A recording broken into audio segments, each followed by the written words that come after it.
Problem set 3 का question number 5। Problem set 3 का question number 5। फिलहाल ये सम स्टार्ट करने के पहले उसका बेसिक देख लो। ये स्टेटमेंट याद रखो तुम लोग। The length of the two tangent segment to a circle drawn from an action points are equal. ये स्टेटमेंट याद कर लो। The length of two tangent segment drawn from an external point of a circle are equal. देखो ये circle है with centre ए है और D कौन है? External point. क्या डी सर्कल के अंदर है? नहीं। अगर अंदर होता तो बोलता इंटीरियर। क्या सर्कल के ऊपर है? तो ऊपर होता तो बोलता था ऑन द सर्कल। ये डी सर्कल के बाहर है, यानी किधर है? एक्सटीरियर।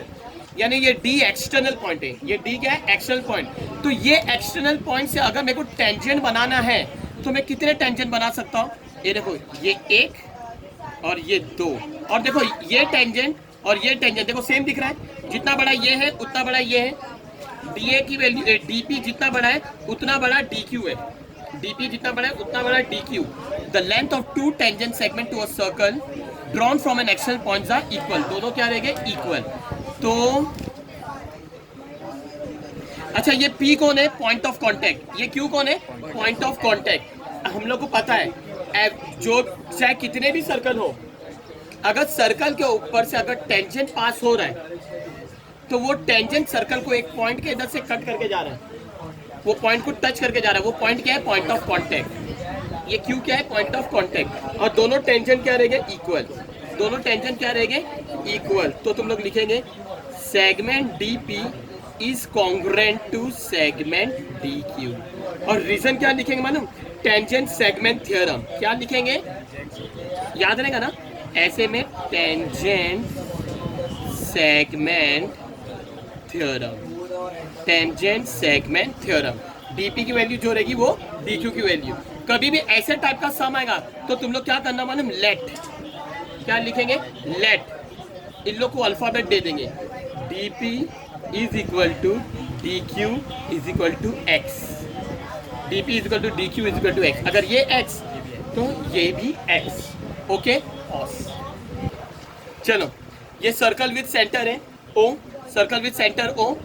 सर्कल के इधर से ये एक टेंजेंट जा रहा है। यहाँ पे एक पॉइंट ऑफ कांटेक्ट होएगा। ये सर्कल के इधर से एक टेंजेंट जा रहा है। ये सब इसको नाम दे दिया मैंने P। इसको नाम दे दिया Q, है ना? ये सर्कल जा रहा है इधर एक ये सर्कल और ये टेंजेंट। ये point of contact Q। Circle, ये टेंजेंट ये पॉइंट ऑफ कांटेक्ट क्या है? R। देखो सर्कल है, पॉइंट A एक्सटर्नल पॉइंट है। ये सर्कल विद सेंटर O के लिए B एक्सटर्नल पॉइंट है। सर्कल विद सेंटर O के लिए C भी एक्सटर्नल पॉइंट है। कितने एक्सटर्नल पॉइंट दिख रहे हैं सर्कल के लिए? A B C, 3। इधर से एक टेंजेंट, इधर से एक टेंजेंट इक्वल। यहां से लेके यहां तक, यहां से कहां तक देखेंगे? यहां से एक्सटर्नल पॉइंट से लेके पॉइंट ऑफ कांटेक्ट तक। एक्सटर्नल पॉइंट से लेके point of contact. External point से point of contact. External point से point of contact. External point से पॉइंट ऑफ कांटेक्ट क्या रहेंगे? इक्वल। अभी तुम लोगों ने सीखे ना tangent segment theorem. AR is equal to AQ। BR is equal to BP। CP is equal to CQ। और सबके लिए एक ही reason, tangent segment theorem. Tangent segment theorem. Okay, इतना समझ है? अगर इतनी सारी टेंजेंट लिखेंगे इक्वल तो तुम लोग क्या लिखेंगे? Let AR is equal to AQ is equal to X। AR is equal to AQ is equal to X। BR is equal to BP is equal to Y। इधर BR is equal to BP is equal to Y। CP is equal to CQ Z। आगे समझे? चलो, ये circle with centre O है। Circle with centre O है। ये circles एक coordinator के अंदर इंस्क्राइब्ड है। ये कोऑर्डिनेटर स्क्वायर हो सकता है, रोम्बस हो सकता है, रेक्टेंगल हो सकता है, कुछ भी हो सकता है। I don't know what it is. Parallelogram हो सकता है, कुछ भी हो सकता है। लेकिन फिलहाल ये सर्कल कोऑर्डिनेटर के अंदर इंस्क्राइब्ड है। और ये सर्कल को कोऑर्डिनेटर की चारों साइड क्या करिए? टच करिए। तो जो साइड कोऑर्डिनेटर की सर्कल को टच करिए वो क्या कहलाए जाएंगे? टेंजेंट। क्या बोलेंगे? टेंजेंट। यानी PQ भी टेंजेंट है, QR भी टेंजेंट, RS भी टेंजेंट, PS भी टेंजेंट। पी क्यू टेंजेंट है और सर्कल को ये पॉइंट पे इंटरसेक्ट करिए वो ए, तो ए पॉइंट ऑफ कांटेक्ट, यहाँ पे बी पॉइंट ऑफ कांटेक्ट, यहाँ पे सी पॉइंट ऑफ कांटेक्ट और यहाँ पे D point of contact, D point of contact. समझ आ गया? अभी सर्कल है, एक्सटर्नल पॉइंट कौन है? P Q R S, 4 external point है। तो तुम लोग ने सीखे ना, क्या रहेगा? P A is equal to P D, Q A is equal to Q B, R B is equal to R C, S C is equal to S D. कभी भी एक्सटर्नल पॉइंट से नेमिंग देने का, S C is equal to S D. और इन सब के लिए रीजन एक ही, टेंजेंट सेगमेंट थ्योरम। और तुम लोग को फिर अज्यूम करने आता है ना, मैं इधर जगह है तो इधर लिख के बता देता हूँ। देखो पी ए से लेके पी डी को दे दो डब्ल्यू, क्या दे दो? डब्ल्यू, क्योंकि एक्स वाई जेड तो 3 हो जाएंगे ना, ये 4 है ना। तो P A is equal to P D is equal to W, small W. Q A is equal to Q B is equal to X, R B R C is equal to Y, Y Y X X. फिर S C is equal to S D is equal to Z. अगर तुम लोग ने ये नहीं लिखे, direct ये लिखे लेट करके, तो इधर लिख के बता देने का टेंजेंट सेगमेंट थ्योरम। सिंपल, समझ आ गया ना? आ गया? चलो अभी मैंने बेस बता दिया। अभी सम देखो, प्रॉब्लम सेट 3 का question number 5। In figure quadrilateral A B C D is a parallelogram. A B C D ये वो कोऑर्डिनेटर है जिसको लोग ने क्या बोले? पैरेललोग्राम। पैरेललोग्राम की अपोजिट साइड पैरेलल भी रहती है और कॉन्ग्रुएंट भी रहती है। अपोजिट साइड पैरेलल भी और कॉन्ग्रुएंट भी। It contribute the circle with centre T. इसके अंदर क्या है? Circle with centre T. Point E F G H are touching point. E F G H, E ये ई है, ई एफ जी एच ये कौन है? Touching point. ए ई कितना है? 4.5। ई बी कितना है? 5.5। Find A D. क्या फाइंड करने का? A D. क्या फाइंड करने का? A D. मैं द हिंट बता रहा हूँ, हिंट देखो। ए डी फाइंड करने बोले, ए एच डी कोलिनियर है, एक ही स्ट्रेट लाइन पे आ रहा है ना, तो A H plus H D.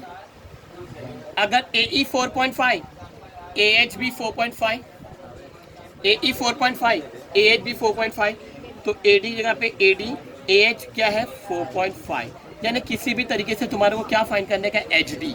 अगर एच डी मिल गया तो तुम्हारा काम हो गया। समझ आ गया इतना? तुम्हारे को क्या फाइंड करने का? H D. अच्छा मैंने क्या बोला? ऐसे टाइप के सम आएंगे जिसके अंदर तुम्हारे को टेंजेंट दिख रही है और एक्सटर्नल पॉइंट दिख रहा है। एक सर्कल, एक्सटर्नल पॉइंट और टेंजेंट दिख रहा है, तो तुम लोग टेंजेंट सेगमेंट थ्योरम करेंगे। क्या करेंगे? Tangent segment theorem. मैं डायरेक्ट वैल्यू भर रहा हूँ, समझ है? क्योंकि ऐसी लंबा समय। तो देखो अगर ए ई 4.5 तो ए एच भी 4.5, करेक्ट? तो A E is equal to A H is equal to 4.5। ये इक्वेशन नंबर 1, ये इक्वेशन नंबर 1। उसी तरीके से अगर बी ई 5.5, बी एफ भी क्या रहेगा? 5.5। B E is equal to B F is equal to 5.5। ये इक्वेशन नंबर 2। समझ आ गया? अब इन लोग को उन लोग ने दिए नहीं, अज्यूम करे नहीं, समझ है? मेन तुम्हारे को डी एच फाइंड करने का, तो यहाँ से शुरू करो। Let D H is equal to D G is equal to x. ये एक्स, ये भी एक्स। ये इक्वेशन नंबर 3, ये इक्वेशन नंबर 3। समझ है? उसी तरीके से C G is equal to C F is equal to Y. C G is equal to C F is equal to Y. ये इक्वेशन नंबर 4। और इन सब के लिए एक ही रीजन, टेंजेंट सेगमेंट थ्योरम। क्या लिखेंगे? मैं दिख रहा नहीं होगा तो मेरी बोली सुनो। Tangent segment theorem. समझ आ गया? टेंजेंट सेगमेंट थ्योरम, इतना समझ आ गया? I know which quadrilateral is this. उन लोग ने बोल दिया quadrilateral ABCD is a parallelogram. Given में ही जीवन है। तो देखो quadrilateral ABCD is a parallelogram. Dot dot dot given. ABCD parallelogram है. तो पैरेललोग्राम की प्रॉपर्टी मैंने क्या बोला? अपोजिट साइड पैरेलल और कॉन्ग्रेंट. पैरेलल लेके मतलब नहीं है, कॉन्ग्रेंट लेके मतलब है. AB is equal to CD. AB is equal to CD. Reason क्या लिखेंगे? Opposite sides of a parallelogram. Opposite side of a parallelogram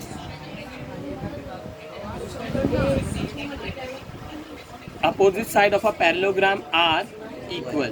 Opposite side of a parallelogram are equal. चलो AB में दो सेगमेंट ऐड हो रही है. AEB वो है ना कोलिनियर, तो अपन ऐसा लिख सकते हैं ना, AB में AE प्लस EB है ना इज इक्वल टू CD में क्या आ रहा है? CD में क्या आ रहा है? DG प्लस YC या AGC. DG प्लस GC लिखो या CG प्लस GD लिखो, जो लिखने का लिखो. मैं X के हिसाब से जा रहा हूँ. DG plus GC dot dot dot. ये तुमने प्लस करके बताया ना, तो वो कोलिनियर बताना जरूरी है. कौन सा लिए? AEB A डैश है ना, E dash B comma D dash G dash C. समझ आ गया? AE कितना है? 4.5 प्लस EB कितना है? 5.5 इज इक्वल टू DG कितना है? X. GC कितना है? Y. 4.5 प्लस 5.5 में देखो इधर ऐड करो. 5 5 10 केरे 1 5 4 9 और 1 10. 10.0 यानी 10. 10.0 यानी 10 is equal to X plus Y, यानी X plus Y is equal to 10.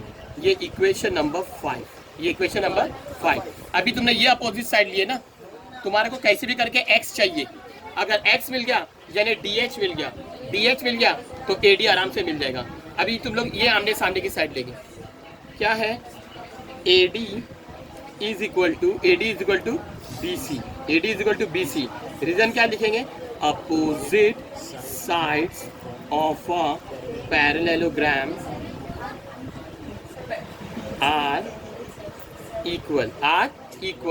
AD दो सेगमेंट से बना हुआ है. AH plus HD is equal to BC भी दो सेगमेंट से बना है. BF plus FC. AH कितना है? 4.5 है ना, 4.5 है ना. AH अपने तो पता है ना 4.5 प्लस HD कितना है? X is equal to BF 5.5 plus FC कितना है? Y. अब क्या करो, एक जगह X Y रखो और एक जगह नंबर. पॉजिटिव X अपनी जगह पे. अच्छा हाँ, वो लिखना जरूरी है. AH प्लस HD ना, AH प्लस HD का क्या रहेगा? A dash H dash D. A dash H dash D. और BF प्लस FC का बनेगा B dash F dash C. Plus X अपनी जगह पे, प्लस Y इधर आएगा तो minus Y is equal to 5.5 plus 4.5 इधर जाएगा तो माइनस 4.5. मैं इधर रफ में माइनस करके बता रहा हूँ. बड़ा नंबर ऊपर 5.5 माइनस 4.5. 5 माइनस 5 0, पॉइंट के नीचे पॉइंट. 5 में से 4 गया 1. 1.0 यानी 1. X minus y is equal to 1. ये इक्वेशन नंबर 6. देखो इसके अंदर दो वेरिएबल है और इक्वल टू ये लीनियर इक्वेशन है. दो variable equal to 1 linear equation. तो ये साइमल्टेनियस इक्वेशन हम लोग सॉल्व करेंगे. आता है ना दोनों equation. x plus y is equal to 10. ये equation number 5. x minus y is equal to 1. ये इक्वेशन नंबर 6. आराम से कट हो रहा. साइन चेंज कराओगे? नहीं. Adding equation 5 and equation 6.